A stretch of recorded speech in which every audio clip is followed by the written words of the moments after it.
Jai Hind, dear students of class 10th, welcome in geography class. Today we'll discuss classification of industries. There are various bases on which industries can be classified. I'm starting with the first one on the basis of source of raw materials used. Simply on the basis of raw materials. Industries can be classified as agro-based like cotton, woolen, jute, silk, textile, rubber, sugar, tea, coffee, edible oil.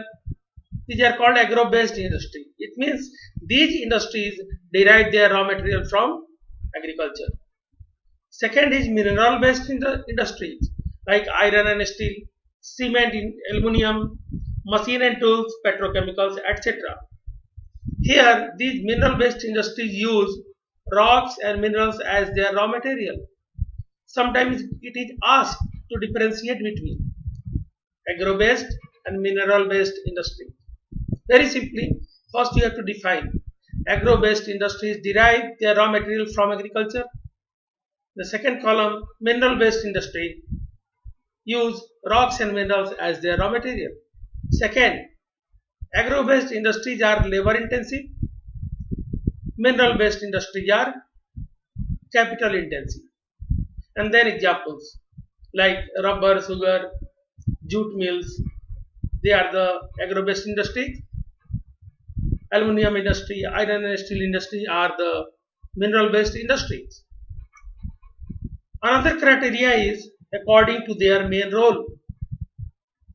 On the basis of the role of the industries, they can be basic or consumer industries. Basic, also known as key industries, which supply their products or raw material to manufacture other goods, for example, iron and steel, and copper smelting, aluminum smelting, etc. It means these are the industries whose final and finished products are the raw material for some other industry, like iron and steel is the final product of iron and steel industry. Use it is these iron and steel can be utilized for making automobiles by other industry. Likewise, in copper smelting, copper is the final outcome of industry. But copper can be utilized for making different type of things. So these industries whose finished product can be used as raw material by some other industry are called as basic industry.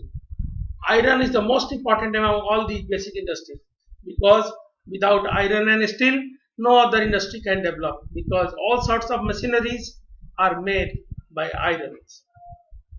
Second category is the consumer industries. According to their main role, second category is consumer industry.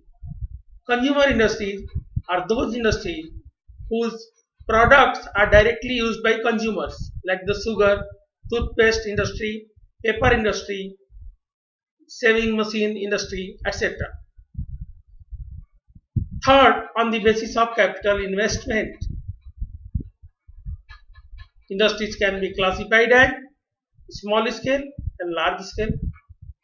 So, a small scale industry is defined with reference to the maximum investment allowed to an asset or a limit. This limit has changed as over a period of time. At present, the maximum investment allowed in rupees 1 crore. On the basis of capital investment, industry may be large or small scale. Medium type industries are also there. So it is on the basis of capital investment. Now the important basis I am going to discuss on the basis of ownership. On the basis of ownership, first is the public sector. These industries are owned and operated by government and agencies like BHEL, SEL, etc. Bharat Heavy Electrical Limited, Steel Authority of India Limited. These are the public sector plants. Private sector industries are owned and operated by individuals or a group of individuals like Tisco, Bajaj Auto, Dabur Industries, etc. Joint sector industries, which are jointly run by The state and the individuals or a group of individuals. It means the government and private person. Like Oil India Limited, oil is jointly owned by public and private sector. Another example is Maruti Udyog Limited. Maruti Udyog Limited is is a joint project of Government of India and Suzuki Motor Corporation Japan. Fourth is cooperative sector industry. The cooperative sector industries are owned and operated by producers or the supplier of raw materials, workers or both. Basically, these industries as name cooperative are established with the help of those people who are themselves the producers of raw materials. They pull in the resources and share the profits or losses proportionately, such as sugar industry in Maharashtra and the coir industry in Kerala. तो महाराष्ट्र में sugar industry private sector में नहीं है, cooperative sector में है. और क्वायर industry in Kerala, क्वायर मतलब नारियल का जो छिलका होता है उससे जो रस्सी वगैरह बनाई जाती है उसको क्वायर इंडस्ट्री बोलते हैं. बहुत सारा आइटम बनाया जाता है उससे. तो क्वायर इंडस्ट्री केरला में भी कोऑपरेटिव सेक्टर में है. The last basis is based on the bulk and weight of raw materials and the finished goods.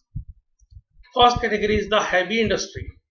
Heavy industry जिसको भारी उद्योग कहते हैं, whose raw material as well as finished products both are heavy, like iron and steel.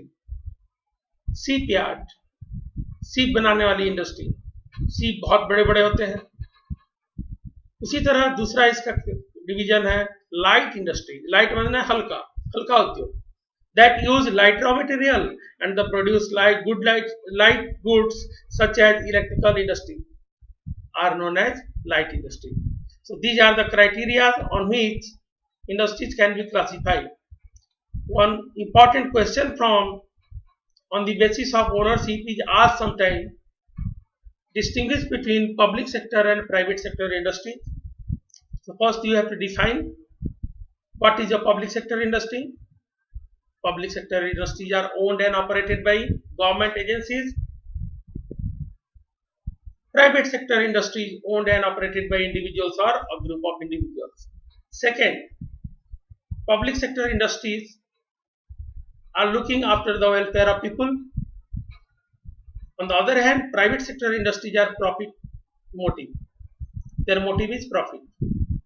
And then examples. Clear? So now I am going to discuss about some of the agro-based industries in detail. We know that cotton, jute, silk, woolen textiles, sugar and edible oil etc. industries are based on agricultural raw materials. Any industry which derive their raw materials from agriculture are called agro-based. So first category of agro-based is the textile. Textile means woven fabric, बुना हुआ कपड़ा. The textile industry occupies unique position in the Indian economy. Why? Because it contributes significantly to industrial production about 14%. 14% industrial production का अकेले textile का है. Employment generation 35 million persons directly, the second largest after agriculture. You can imagine textile industry का अहमियत कितना है. देखो, पहला इसका 14% अकेले इंडस्ट्रियल प्रोडक्शन का करता है और दूसरा employment generation about 35 million persons. It means the second largest employing providing sector of India after the agriculture. And foreign exchange earning about 25%. It is also a good sector and contributes 4% towards GDP. So this is known as one of the important industry of India. It is only industry in the country which is self-reliant and complete in value chain, that is from raw material to highest value added products. कभी question आता है, ध्यान देना, which one of the following industries is self-reliant and complete in the value chain? Your answer will be textile industry. Clear? ये अपना raw material Bharat में ही होता है और उसका प्रोसेसिंग करके फाइनल फिनिश प्रोडक्ट भी भारत में ही बनाया जाता है. सेल्फ रिलायंट इंडस्ट्री है, किसी अन्य या दूसरे देशों पे डिपेंडेंट नहीं है. Next, In textile industry, we are going to discuss first the cotton textiles as a name. From ancient India, cotton textiles were produced with hand spinning and handloom weaving techniques. हाथ से बुनाई की technique बहुत पुरानी है भारत में. After the 18th century, power looms came into use. Our traditional industry suffered a setback during the colonial period because they could not compete with the mill-made cloth from England. खास करके 18वीं और 19वीं शताब्दी में जब मशीन मेड क्लॉथ आने लगा तो हमारे आर्टिसंस थे, लोकल बुनकर थे, उनका काम सफर कर गया क्योंकि वो लोग उसी स्पीड से कपड़ा बुन नहीं पाते थे और उतने कम रेट पे प्रोवाइड नहीं कर पाते थे क्योंकि मशीन मेड क्लॉथ क्या होता था, चीपर भी होता था और बेटर भी होता था. So given the first successful mill in India was established in Mumbai in 1854. It is another MCQ question. पहला सक्सेसफुल टेक्सटाइल मिल इंडिया में एस्टेब्लिश कहाँ पे हुआ? मुंबई में 1854 में. Two world wars were fought in Europe. India was a British colony. जब world war हुआ उस समय इंडिया क्या थी? ब्रिटिश कॉलोनी थी. There was a demand for both yarn and cloth in UK hands. They gave a boost to development of cotton textile industry. So the Britishers have developed this industry in India, not to develop India, but they have developed to meet their demand in Britain. Due to the war, their industries were suffering a lot. As on 30 November 2011, there were about 1946 cotton and human-made fiber textile mill in the country. And about 80% of these are the private sector, the rest in public sector. 80% तो private sector में है और rest in public sector and cooperative sector में है. Apart from the there are several thousand small factories with 4 to 10 looms. छोटी छोटी looms चलाने वाले बुनकर लोग भी हैं. But in the early years, शुरुआती दौर में, the cotton textile industry was concentrated in cotton growing belt of Maharashtra and Gujarat. Question आता है, why in the early years the cotton textile industry was concentrated in the cotton growing belt of Maharashtra and Gujarat? Simply, there are some reason because of that. First reason is the availability of raw cotton, because black soil is also known as black cotton soil, you know that. So enough raw material is available there. Mumbai itself is a big market. Transport facilities were available, accessible port facilities including of Mumbai port. Labor were available that time, as well as the most important, the moist climate. Cotton industries require moist climate which does not allow the thread to snap. Moist climate में cotton के धागे टूटते नहीं हैं. Dry climate में धागे टूटते जाते हैं, गांठ बहुत पड़ती है. इसके वजह से वहां का मॉइस्ट क्लाइमेट भी बहुत सुटेबल था. Because of these reasons, early years the cotton textile industry were concentrated mainly in Maharashtra and Gujarat in the cotton growing areas. This industry has close links with agriculture and provides a living to the farmers. Cotton ball pluckers, farmers को फायदा होता है. Cotton ball pluckers होते हैं, रुई निकालने वाले लोग, उनका काम चलता है. Workers engaged in ginning, spinning and weaving, जो लोग कॉटन की छटाई करने में, उसकी वीविंग करने में, डाइंग करने में, डिजाइनिंग में, पैकेजिंग में, टेलरिंग में, सेविंग यानी सिलाई में लगे रहते हैं, सबको फायदा कराती है industry. This industry by creating demands supports many other industries such as chemicals and dyes. Cotton textile industries कपड़ा को फाइनल बनाने के लिए कलर करना पड़ता है, तो दूसरे इंडस्ट्रीज भी बहुत तेजी से आसपास डेवलप होते हैं, जैसे केमिकल्स और डाइज. मिल स्टोर्स, जहाँ पे स्टोर किया जाता है. पैकेजिंग मटेरियल जिसमें इसको पैक किया जाता है.